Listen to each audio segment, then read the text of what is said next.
예, 우리 먼저 하나님의 말씀 잠언 23장 7절의 말씀을 다시 한번 살펴보시도록 하겠습니다. 잠언 23장 7절의 말씀입니다.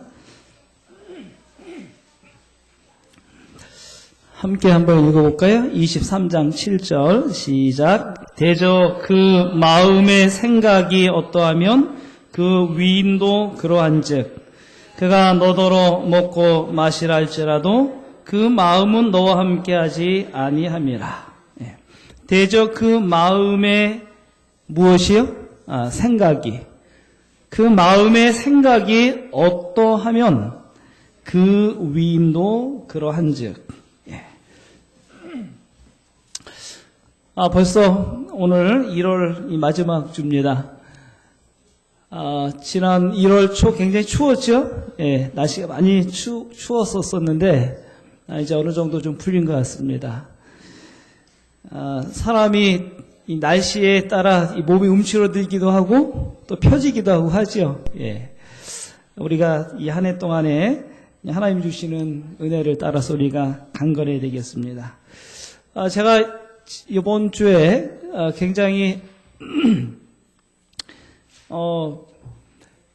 특별한 글쎄 좀 저로서는 굉장히 깜짝 놀랄 만한 일을 보았는데, 우리 지난 재작년 12월이죠. 예, 우리 침례를 받으신 우리 병원에 계신 두 분이 계십니다. 기억을 좀 하신지 모르겠습니다.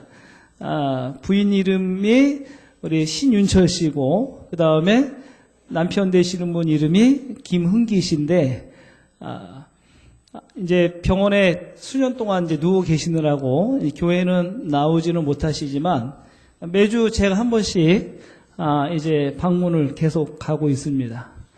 근데 이번 주에 방문을 가서 깜짝 놀랐어요. 예.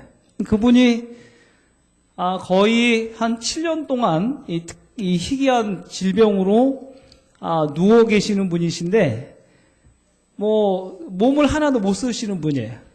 그 다음에 생각도 그냥 거의 사람을 알아보지 못하다 싶을 정도의 어떤 의지도 없으시고, 그 다음에 생각도 없으시고, 모든 것들이 다 기능이 정상이 아닌, 거의 이렇게 망가졌다고 봐도 과언이 아닐 정도의 그런 상태에 계신 분이신데, 가면 이렇게 눈을 떠서 이렇게 사람을 볼 정도의 그런 분이신데, 이번 주 방문을 가서 그분을 보면서 깜짝 놀라게 됐는데, 그분이 이렇게 말씀을 좀 하시려고 하는 겁니다. 예, 이렇게. 쉽게 예를 들어가지고 어떤 질문을 하면 말은 못하지만 간단한 의사표현, 네라고 하는 그 말을 이렇게 하려고 하는 그 입의 모양과 또 그런 실제로 이렇게 음성을 내는 거를 제가 듣게 되었어요. 근데 더 깜짝 놀란 거는 제가 이제 그분에게 성경 말씀, 이렇게 말씀을 이제 가르치고, 그 다음에, 기도를 드렸는데, 기도를, 이제 마칠 때 예수님의 이름으로 기도합니다 하고 딱 끝났는데, 그분이 큰 소리로 아멘 하고, 그분이, 대답을 하는 것을 듣고 제가 깜짝 놀랐습니다. 예. 그분이 이렇게 뭔가 이렇게 말을 하려고, 예. 생각을 가지고 말을 하려고 한 지가 한 2, 3일 되었다 그래요. 예, 지난 거의 한 5년, 지금 8년째 병원에 누워 계시는데, 말씀을 못 하신 지가 5년 가까이 됐다 그래요. 5년 만에, 처음 한 2, 3일 전부터 뭔가 자기의 의사를 이렇게 표현하시려고 하는, 예. 저도 얼마나 깜짝 놀랐는지 몰라요. 예. 거의 이분이 모든 기능이 정지가 돼서 아마 이분의 의식이나 모든 사람이 할 수 있는 기능들은 거의 정지가 돼서 아무것도 할 수 없겠다라고 생각을 했는데, 제가 특별히 마지막 기도를 드렸을 때 그분 스스로 아멘이라고 크게 이렇게 소리를 발할 때, 제가 얼마나 깜짝 놀랄지 모르겠습니다. 예. 물론, 이 하나님께서 어떤 특별한 뜻이 계셔서 그분에게 그런 의식과 또 생각할 수 있는 기능을 주셨는지는 잘 확실히 모르겠지만, 특별히 그곳에 하나님의 역사가 있는 것들을 보게 돼서 하나님께 감사를 드리게 되었습니다. 예. 자, 그분이 왜 아멘이라고 했을까요? 예? 제가 기도를 드리는데 이제까지 저는 그분의 의식이나 생각이 멈췄다고 생각했어요. 물론 가서 성경 말씀을 가르치고 그 다음에 그림을 보여주고 뭔가 믿음에 대한 이해들을 나름대로 하긴 했지만 저희 집사람하고 늘 얘기하면서 야, 이분이 정말 내가 무슨 말 하는지 이해할 수 있을까? 예. 내가 이 그림을 보여주면서 성경을 가르칠 때 그분이 얼마나 그것을 이해하고 받아들일까? 사실은 한편으로는 그런 생각을 가지고 그러나 뭔가 사람이 끊임없이 끝까지 살아있는 게 사람의 의식이다라고 생각을 하면서 이 말씀을 이렇게 주기는 줬었는데 제가 그분이 그 기도를 드렸을 때 본인 스스로 저와 동시에 같이 아멘 하는 그런 소리를 들었을 때 이분이 지금 생각을 하고 있구나.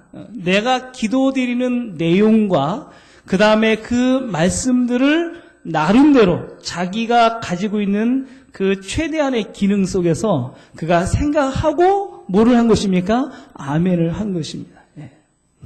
아마 그 생각은 그가 생각을 한다고 하는 것은 결국 자기가 지금 살아있다고 하는 뭔가 그 말씀들을 자기 나름대로 의미들을 부여하고 그래서 아멘을 하지 않았나 그런 생각을 해보면서 다시 한번 이 사람에게 역사하시는 하나님의 그런 놀라운 은총을 다시 한번 감사할 수 있는 그런 기회가 되었습니다.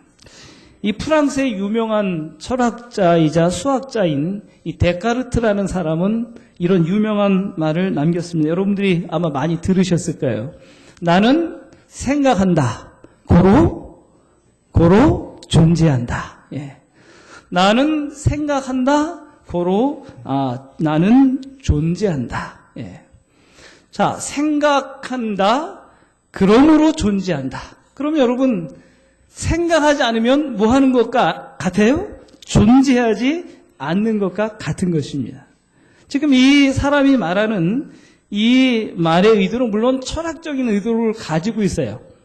어떤 사실이나 진리에 관하여 올바른 진리를 알기 위해서 우리는 그것이 진리인지 아닌지에 대하여 의심해보고 회의해보고 이거는 부정하기 때문이 아니라 올바른 것을 알기 위해서 그것들을 의심해보고 그래서 그 의심을 통해서 올바른 진리를 알고자 하는 어떤 면에서는 이것은 의지적 여기 표현 의지적 회의다. 예.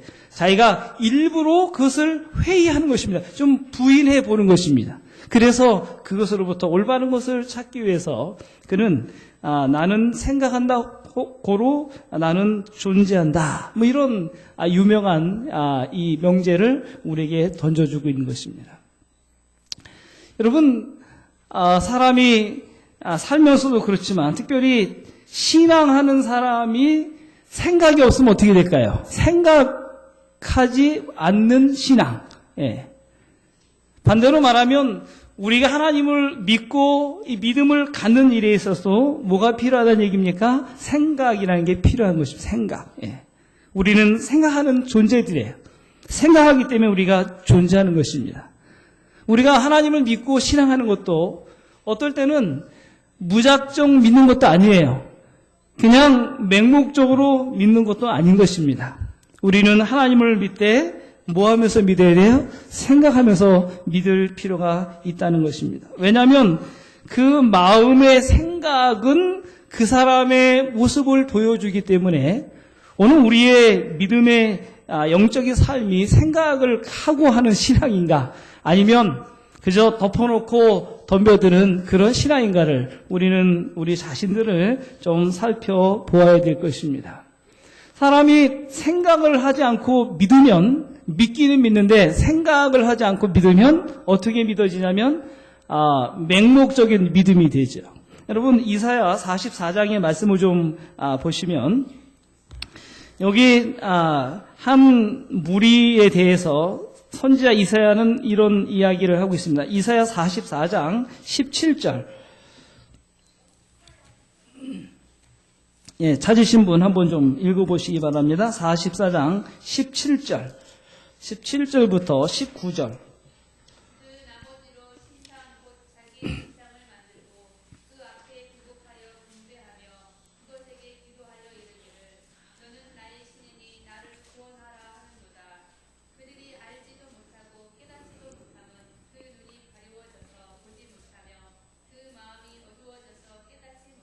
예, 19절에 자, 마음에 무엇도 없어요? 생각도 없고. 예. 여기 17절에 말하기를 신상, 우상을 만들어 놓고 그 다음에 거기 엎드려 경배를 하고 그 다음에 말하기를 너는 나의 신이니 나를 구원하라. 예. 너는 나의 신이니 나를 구원하라. 자, 이런 사람은 어떤 사람들이에요? 19절에 보니까 마음에 무엇이 없는 사람이에요? 생각이 없는 사람이에요. 마음에 생각도 없고 지식도 없고 총명도 없으므로 내가 그 나무에 얼마나 풀을 사르고 생각이 없는 신앙인, 생각하지 않는 종교인. 사실은 이 신앙이라는 것은 믿는 것이지만 그 믿음은 무작정 믿는 믿음이 아니죠. 덮어놓고 믿는 믿음은 아니라는 것입니다. 그러면 뭐 믿는 거를 좀 따지고 믿어야 되느냐? 뭔가 의심해야 되느냐? 뭐 그런 이야기를 하는 것이 아니라 우리가 무엇인가 믿을 때 그것을 무작정 믿는 믿음은 좀 생각해 보아야 된다는 것이죠. 그런 믿음은 잘못하면 올바르지 않은 길로 갈 수 있기 때문에 생각하지 않는 신앙인, 생각하지 않는 종교는 잘못하면 그를 올바르지 않은 길로 가게 할 수 있다고 하는 것입니다. 유명한 이 함석헌 선생님은 이런 이야기를 했어요. 생각하는 백성이라야 산다. 자, 누가 살아요? 생각하는 백성이라야 산다. 유명한 철학자인 소크라테스도 검토되지 않는 삶은 가치가 없다. 검토라는 것은 무엇입니까? 생각하는 것이죠. 돌아보는 것입니다. 점검해 보는 것입니다. 점검해 본다는 얘기는 내가 신앙하는 삶의 모습이나 지나온 신앙의 어떤 모든 면면들을 살펴보는 것입니다. 내가 지금 이 신앙으로 올바로 내가 가지고 가고 있는지 그렇지 없는지에 대한 그 신앙적인 가치들을 깊이 생각해 보는 것입니다. 그러면 오늘 우리가 그리스도인이 되래 바로 생각하는 그리스도인이 되어야 된다는 것입니다. 만약 우리가 생각하지 않는 그리스도인이 되면 각성하지 않아요. 자기를 검토하지 않으면 뭐가 잘못되는지 모르는 것입니다. 그래서 뭐가 잘못되는지 모르면 계속 올바르지 않은 길임에도 불구하고 그 길을 계속 가는 것입니다. 결국 그렇게 갔을 때 우리는 그것이 헛된 믿음이 될 수도 있고 우리의 많은 시간들을 낭비하는 그러한 우리의 신앙적인 삶이 될 수 있기 때문에 바로 우리에게 생각하는 신앙들을 가질 필요가 있다는 것입니다. 여러분 우리가 세상에 보면 흔히 말하는 사교라는 거 아시죠? 사이비 종교. 여러분 사이비 종교를 믿는 사람이 적어요, 많아요? 굉장히 많죠? 우리가 가끔 이런 뉴스 같은 데 보면 뭐 JYS인가요? 뭐 이런 거라든지 뭐 외국이든 우리나라든 그 사이비 종교를 추종하는 사람들이 굉장히 많아요. 그렇죠? 근데 우리가 볼 때 어떻습니까? 그 사람들이 자기 자신을 뭐라고까지 이야기해요? 자기가 하나님이라고 이야기해요. 교주를 넘어서서 자기가 하나님이 되고 또 하나님의 행세를 하지만 그래도 여전히 많은 사람들이 어떻습니까? 그런 사람들을 추종하고 따라가요. 여러분들이 볼 때 좀 이상하죠? 아니 어떻게 사람이 신이 될 수 있을까? 하나님이 될 수 있을까? 야, 그거를 따라가는 저 사람들은 도대체 이 머릿속에 뭐를 가지고 있을까? 근데 그들 나름대로 믿음은 있어요. 그러나 그 믿음이 잘못하면 생각하지 않는 믿음이 되기 때문에 사람들은 사이비 종교, 잘못된 종교를 추종하고 바로 따라갈 수 있다고 하는 것입니다. 잘못된 곳에 발을 빠뜨려서 나중에 폐가망신을 하고 그 다음에 나중에는 하나님도 다 잃어버리는 그런 어리석은 사람들이 사실 이 세상에 많이 있는 것을 보게 됩니다. 근데 우리가 물론 그런 사람들의 어떤 종교심, 어떤 신앙관에 대해서 잘못됐다고 이야기를 해요. 그러나 오늘 우리는 우리 자신들의 신앙을 우리는 얼마나 생각하고 우리가 살아가고 있는가? 내가 믿는 이 신앙, 또 내가 살아가는 신앙적인 생활, 또 내가 오늘 하루든 그 다음에 우리가 살아가면서 느끼는 많은 이런 것들은 오늘 우리에게 얼마나 우리 자신들을 생각하면서 믿음을 가지고 있는지를 우리가 생각해 봐야 된다는 것입니다. 이런 생각을 하는 것이 하나님을 반대하는 것은 아니에요. 여러분, 신앙은 이성과 부딪히는 것이 아니라 이성을 넘어서는 문제예요. 이성 위에 뭐가 있냐면 신앙이 있어요. 우리가 생각하는 것은 그것을 무시하고 믿으라는 것이 아니라 하나님은 우리에게 뭐하고 믿으라고 그래요? 생각하고 믿으라고 그래요. 우리가 사도행전 17장에 보면은 여기 베레아 사람은 데살로니가 있는 사람보다 더 신사적이어서 간절한 마음으로 말씀을 받고 이렇게 끝나는 것이 아니라 뭐라냐면 이것이 그런가요? 날마다 뭐를 상고했다 그랬어요? 성경을 상고했다 그랬어요. 생각하는 것입니다. 이 말씀이 그런가 안 그런가 베레아 사람은 그 말씀을 생각한 것입니다. 만약 오늘 우리가 이 분별력이 없는 신앙 또 건전한 올바른 종교적인 신앙적인 삶을 우리가 생각하지 않고 믿으면 잘못하면 광신이 돼버리고 잘못된 신앙의 길로 갈 수 있기 때문에 오늘 우리의 영적인 삶에서 우리의 생각은 매우 중요하다는 것을 우리가 생각해 보아야 되는 것입니다. 종교인이라는 것은 생각 없이 덮어놓고 믿어야 되는 것이 아니다. 종교인일수록 하나님을 믿는 사람일수록 더욱 깊이 생각해야 된다. 그리고 나서 그 생각을 한 다음에 하나님께로부터 내가 얻어야 될 필요가 무엇인지를 생각하고 자기 한계를 깨닫고 그 다음에 하나님으로부터의 능력과 지혜를 얻을 수 있는 그러한 우리는 생각을 가져야 되는 것이 바로 오늘 우리의 모습이라는 것을 말씀을 하고 있는 것입니다. 그래서 오늘 우리는 생각하는 신앙이 필요해. 생각하는 신앙. 우리의 신앙의 자세가 생각하는 신앙이 필요합니다. 자, 그러면 우리가 어떤 생각을 좀 가질까? 우리가 어떤 생각을 가지고 하나님을 믿어야 될 것인가? 자, 마태복음 11장 7절을 좀 보시면 예수님께서 이렇게 한 무리에게 말씀을 하고 계십니다. 마태복음 11장 7절 한번 읽어보시기 바랍니다. 11장 7절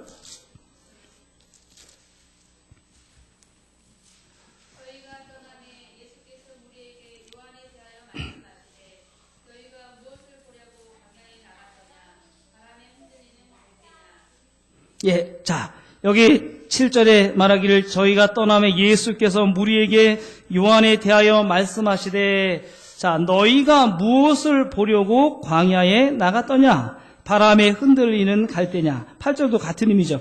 그러면 너희가 무엇을 보려고 나갔더냐? 부드러운 옷 입은 사람이냐? 부드러운 옷을 입은 자들은 왕궁에 있느니라. 그러면 너희가 어째 나갔더냐? 선지자를 보려느냐? 옳다. 내가 너에게 이르노니 선지자보다 나은 자니라. 자, 너희가 무엇을 보려고 나갔더냐? 또 너희가 무엇을 보려고 나갔더냐?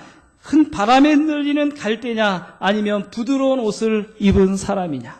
여러분, 지금 예수님께서 이 말씀을 하신 배경이 어떤 배경이죠? 지금 많은 사람들이 누구를 따라왔습니까? 예수님을 따라와서 추종했어요. 예수님께서 여기 놀라운 능력을 행하시고 그 다음에 예수님을 추종을 하게 될 때 사람들이 예수님을 따르는 목적을 잘못 갖고 있는 것입니다. 그래서 예수님께서 뭐라고 말씀했냐면 너희가 무엇을 보려고 나갔더냐? 좀 생각해 보라는 것이죠. 자, 오늘 우리는 무엇을 보려고 나왔습니까? 우리가 무엇을 보려고 교회에 왔습니까? 오늘 우리는 하나님께 나온 이 목적의 진실성을 좀 생각해 봐야 돼요. 내가 가지고 있는 하나님께 나온 마음의 생각이 그 동기가 올바른 것인가 아닌가를 좀 생각해 봐야 되는 것입니다. 예수님께서 많은 사람들에게, 이 당시에 많은 사람들에게 말씀을 전했어요. 바리새인에게도 전했고, 그 다음에 사두개인에게도 전했고, 로마 사람에게도 전했고, 헬라 사람에게도 전했어요. 근데 예수님을 따르는 많은 사람들은 이런 사람들이 아니었습니다. 오히려 이런 사람들이 왜 여기 보면 쉽게 말하면 배운 사람들이에요. 법을 잘 아는 사람들이에요. 하나님을 잘 믿는다고 생각하는 사람들이에요. 그러니까 이런 사람들이 궁극적으로 예수님을 따랐습니까? 안 따랐습니까? 따르지 못했어요. 왜 법을 알고 종교를 알고 그 다음에 어떤 말씀을 알고 이런 사람들이 예수님을 왜 따르지 못했을까? 왜 그러냐면 그들의 마음의 동기가 예수님을 바라보는 동기가 어떻게 됐습니까? 잘못되어 있습니다. 생각이 잘못된 것입니다.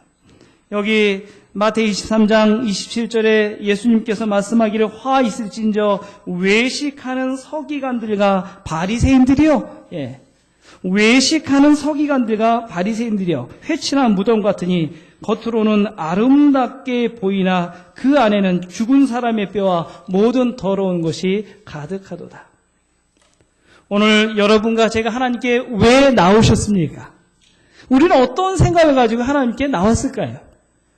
오늘 우리가 하나님께 나와서 얻으려고 하는 진정한 얻으려고 하는 우리의 목적의 진실성은 어디에 있습니까? 오늘 우리는 여기 예수님께서 말씀하신 것처럼 외식하는 사람들, 회칠한 무덤 같은 사람들, 우리의 마음에는 선한 것이 없는 동기 자체가 순수하지 않은 우리가 교회에 나와서 그런 마음을 가지고 혹시 나왔다고 한다면 오늘 우리의 생각을, 우리의 동기를 정결하게 가져야 될 것입니다. 저희 교회에 그런 일은 없지만 요즘에 일반 교회들이 어떻습니까? 많은 사람들이 사업을 잘하려면 어디를 가야 돼요? 교회를 가야 된다고 생각합니다. 교인이 많은 교회 가야 됩니까? 적은 교회 가야 됩니까? 교인이 많은 교회 가야 돼요. 왜요? 그래야지 많은 사람들과 관계를 맺고 그 다음에 내 사업을 번창할 수 있는 하나의 좋은 기회가 되기 때문에 사람들은 그런 불순한 동기를 가지고 교회를 찾아가는 사람도 있을 수 있는 것입니다. 오늘 우리가 하나님께 어떤 마음을 가지고 나왔을까? 누가복음 6장 45절에 말씀하기를 선한 사람은 마음에 쌓은 선으로 선을 내고 그 다음에 악한 자는 그 쌓은 악에서 악을 내나니 이는 마음에 가득한 것을 입으로 내미니라. 오늘 여러분의 마음에 정결한 것을 담게 되시기를 간절히 바랍니다. 순수한 동기, 우리의 생각, 하나님께 나오는 우리의 생각 자체가 이렇게 정결하고 순수한 것을 가지고 나올 때 오늘 우리는 하나님께서 주시는 그런 거룩한 축복을 받을 수가 있다고 하는 것입니다. 여러분, 우의 샘이 막지 못하면 그 다음에 밑에 흐르는 물도 어떻습니까? 막지 못하죠. 우리의 영적인 샘이 맑을 때 우리는 그 밑에서부터 우리가 맑은 것을 얻을 수가 있는 것입니다. 여기 산상수훈에 말씀하기를 목적의 신실함과 마음의 진정한 친절함이 하늘에서 가치 있게 인정하는 동기이다.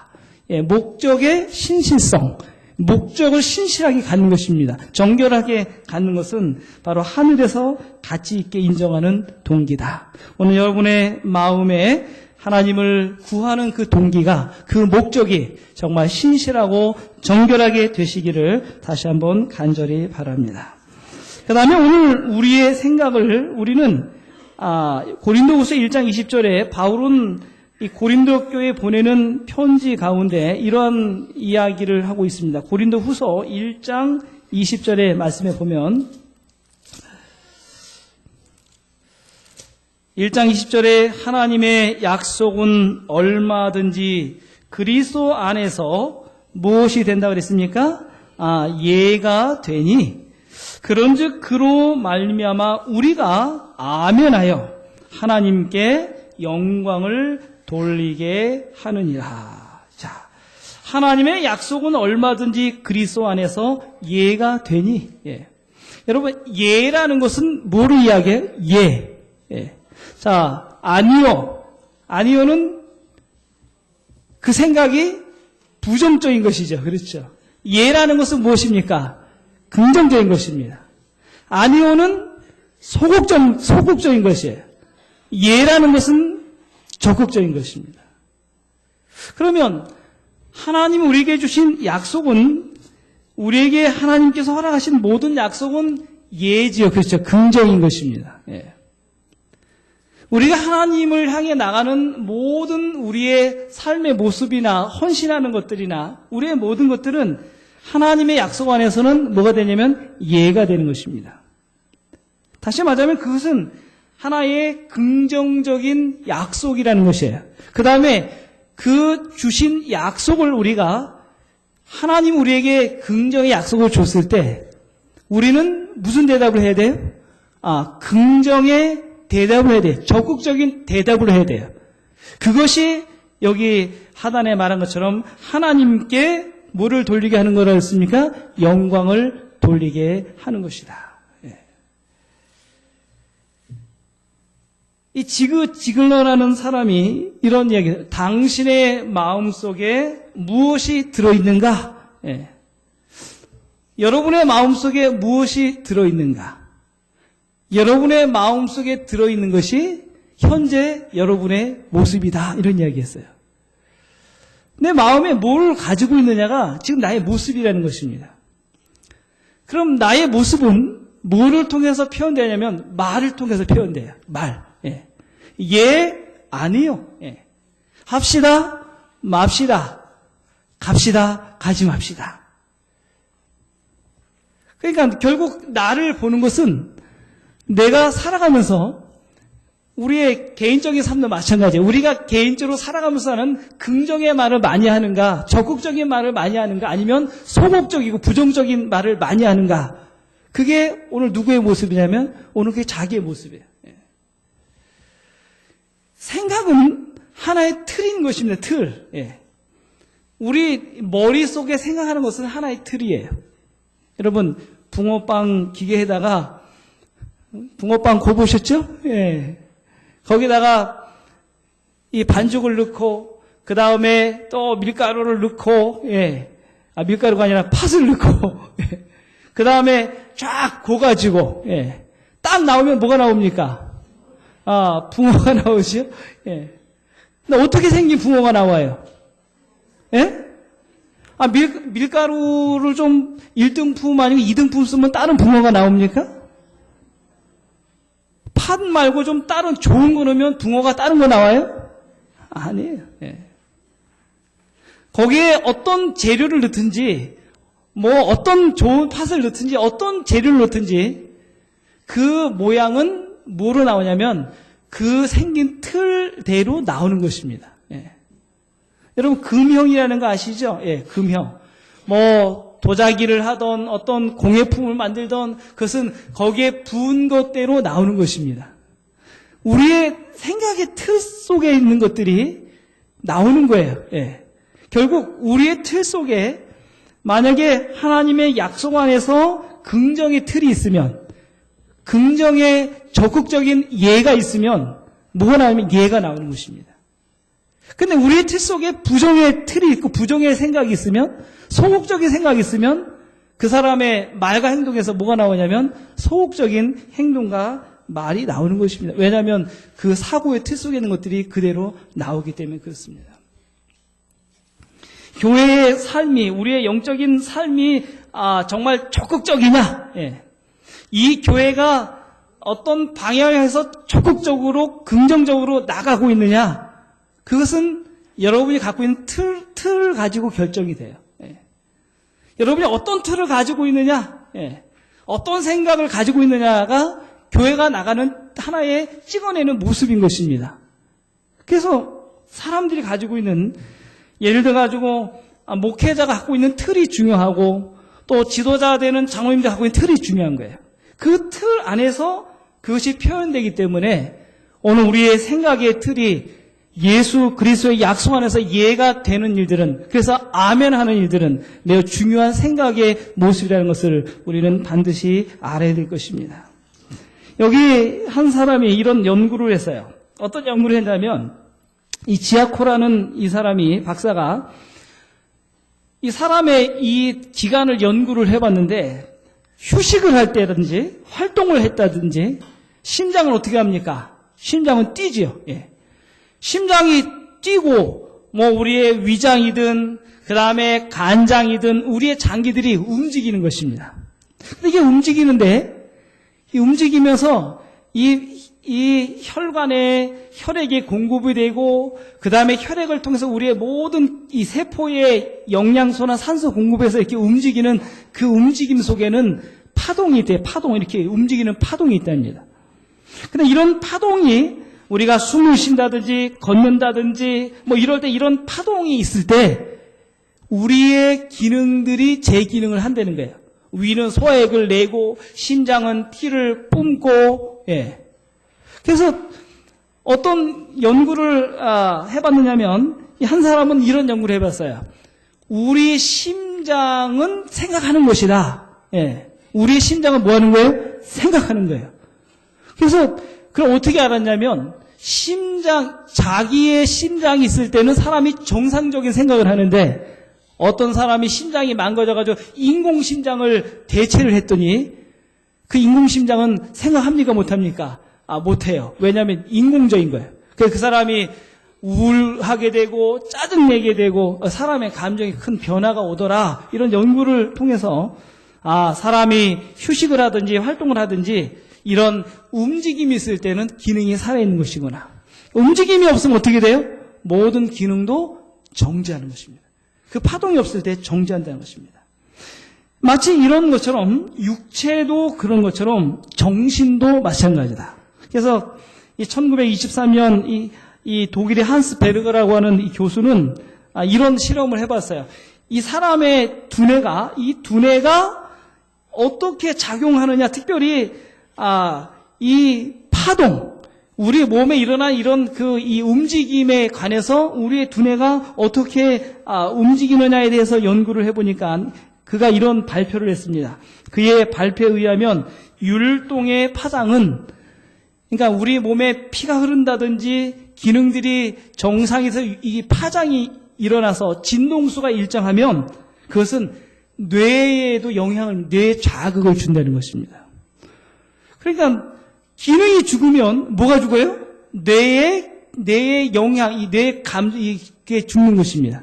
그러니까 결국 생각하는 기능이 죽는다는 거예요. 우리의 이런 몸의 기능이 죽으면 생각하는 기능이 죽는다는 것입니다. 그래서 이 한 사람은 이런 얘기했어요.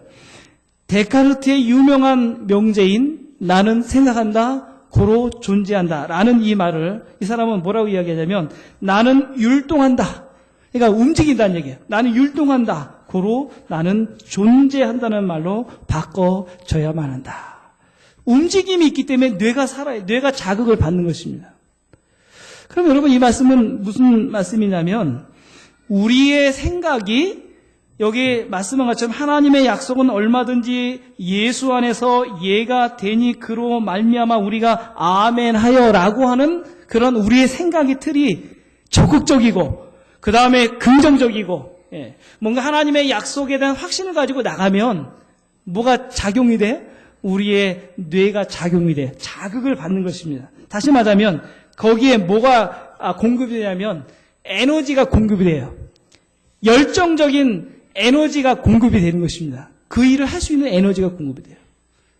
그런데 우리가 소극적이 돼버리면, 아니요, 그래버리면, 뭐가 공급이 안 될까요? 열정적인 에너지가 공급이 안 돼요. 하고 싶지 않은 것입니다. 포기, 우울해지는 거예요. 적극적이고 긍정적인 생각은 뇌의 리듬을 자극해요. 그래서 그 자극을 통해서 우리에게 영속적인 열정과 에너지를 가져다 줘요. 그 일을 할 수 있는 힘을 가져다 주는 것입니다. 그런데 소극적이고 부정적인 생각은 우리의 마음속의 조화를 깨트려요. 차갑게 되고 그 다음에 냉랭한 사람으로 만들어 간다는 것입니다. 오늘 우리의 사고의 틀을 예수 그리스도의 약속 안에서 예가 되게 하는 일은 대단히 중요한 것임을 우리는 반드시 기억해야 될 것입니다. 하나님께서 영광을 받으시는 것은 아니오 신앙이 아니고 예스의 신앙이에요. 하나님께서 원하시는 신앙은 바로 아멘하는 신앙인 것을 여러분 반드시 기억하게 되시기를 간절히 바랍니다. 마지막으로 오늘 우리의 생각의 틀을 우리는 변화에 맞추는 틀을 좀 가져야 될 것입니다. 변화를 생각하는 마음, 변화. 누가복음 5장 38절에 새 포도주는 새 부대에 넣어야 할 것이니라. 자, 새 푸대에 뭐를 넣어요? 새 포도주를 넣는다 그랬습니다. 그리스도와 함께하는 삶, 예수님을 믿는 생활은 무엇이냐면 변화의 삶이에요. 변화의 삶. 예. 성경에 변화를 여러 가지 말로 표현하지 않습니까? 뭐라고 표현하고 있습니까? 거듭났다. 예. 혹은 옛 것을 버리고 새로운 것을 취하는 것, 새로운 마음을 갖는 것을 변화라고 그랬어요. 우리가 예수님을 믿고 그분과 함께하는 삶을 통해서 예수님을 닮아가는 것이 무엇이냐면 변화인 것입니다. 만약에 오늘 우리의 영적인 삶에 변화를 경험하지 못하면 어떻게 될까요? 변화하지 않으면, 우리가 태어나지 않으면 성장할 수 없는 것입니다. 성장하지 못하면 우리는 성장의 단계마다 또 변화를 경험할 수가 없어요. 그러므로 우리가 성장하고 변화를 하기 위해서는 사실은 첫 번째 변화가 필요해요. 우리의 사고의 틀에 변화가 필요한 것입니다. 우리가 살면서 많이 부딪히는 문제가 무엇입니까? 청춘 남녀가 남명자 집사님은 이명찬 집사님하고 한 번도 안 싸우셨죠? 싸웠습니까? 의견 충돌이 없었을 것 같은데. 너무 많이 있었어요? 현선이가 다 쳐다보네, 다 알고 있듯이. 예. 왜 부딪힐까요? 갖고 있는, 생각이 다르기 때문에 그래요. 예. 근데 갖고 있는 생각을 끝까지 고수하고 주장하면 둘이 어떻게 돼요? 계속 싸우는 것입니다. 근데 끝까지 싸우면 어떻게 돼요? 이제 깨지는 것이죠. 그렇죠. 근데 둘 중에 하나 어떻게 돼요? 생각의 틀을 좀 바꿔야 되는 것입니다. 그렇죠? 예, 아내도 생각의 틀을 바꿔야 되고, 그 다음에 남편도 생각의 틀을 바꿔서 서로 그 틀을 맞춰야 가야 되는 것입니다. 그래야지 행복한 가정이 되는 것이죠. 오늘 우리가 하나님을 믿는 영적인 삶에 있어서 나는 이렇게 믿었어. 내 생각은 이래. 적어도 이 문제에 대해서 나는 이렇게 생각하고 있고 이게 올바른 거야.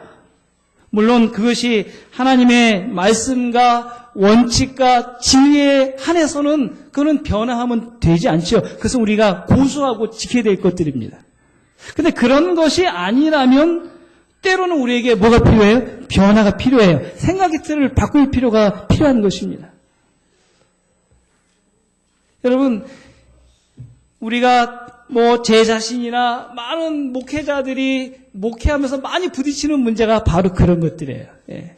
그런 어떤 변화, 뭔가 긍정적인 적극적인 면으로 나가야 되는데 그런 면들이 계속적인 어떤 부딪힘 속에 있을 때 그것은 참 여러 가지의 어떤 부담으로 작용할 때가 참 많이 있는 것입니다. 여러분, 예수님의 이 천사가 마리아에게 와가지고 뭐라고 이야기했습니까? 내가 성령으로 누구를 잉태할 것이다? 하나님의 아들을 잉태하게 될 것이다. 마리아가 깜짝 놀랐죠. 그렇죠. 제가 사내를 알지 못하는데 어떻게 저에게 그런 일이 있을 수 있겠습니까? 하나님의 특별한 역사로 내가 아들을 낳을 것인데 그 아들은 이 세상의 구주가 될 것이다.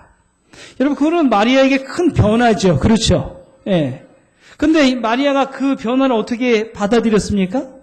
자기는 그 일이 어떤 결과를 가져올지, 그 다음에 어떤 변화가 올지 잘 몰랐어요. 그런데 하나님의 말씀과 주신 허락을 그가 그대로 믿고, 여기 누가복음 1장 48절에 이렇게 그는 그 변화를 받아들입니다. 이제후로는 만세에 나를 복이 있다 일컬이로다. 능하신 이가 큰 일을 내게 행하셨으니 그 이름이 거룩하시며. 자, 이제후로는 나에게 뭐가 임할 것이다? 복이 임할 것이다. 하나님께서 나에게 바로 큰 일을 행하셨다고 하는 그 믿음을 그가 가지고 하나님이 그에게 주신 변화를 어떻게 했습니까? 그대로 받아들였습니다. 여기 마리아의 시작은 알았어요. 그러나 그가 끝으로 가는 과정이 어떻게 되는지는 몰랐어요. 그러나 그는 한 단계 한 단계 그에게 오는 변화를 어떻게 했습니까? 받아들인 것입니다. 결국 그것이 그의 삶에 하나님의 거룩한 축복을 받는 귀한 경험인 것을 우리가 보게 된 것입니다. 여러분, 그리스도인의 삶이라는 게 무엇인가? 그것은 끊임없는 변화를 추구하는 삶에, 변화되는 삶을 추구하는 것입니다. 내가 변화되면, 내 삶이 변화되면 우리의 주변도 변화돼요. 우리의 교회도 변화되는 것입니다. 하나님의 계획과 목적을 우리가 따라서 우리는 변화될 필요가 있다는 사실들을 우리는 기억해야 될 것입니다. 변화를 두려워하는 사람이 아니라 우리 개인적인 영적인 삶의 변화뿐만 아니라 우리 교회와 또 성도들의 모든 삶이 그리스도 안에서 변화되는 것들을 참으로 복스럽게 생각할 수 있는 그런 믿음의 성도들이 되시기를 다시 한번 간절히 바랍니다. 잠언 24장 32절에 말씀하기를 내가 보고 생각이 깊었고 내가 보고 훈계를 받았었노라.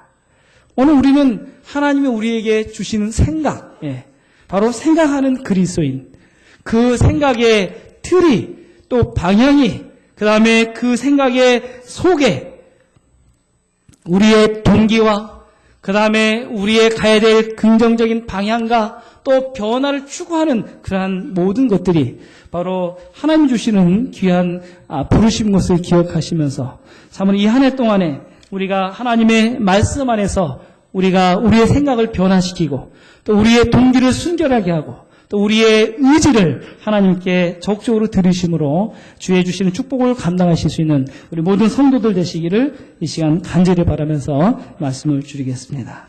아멘.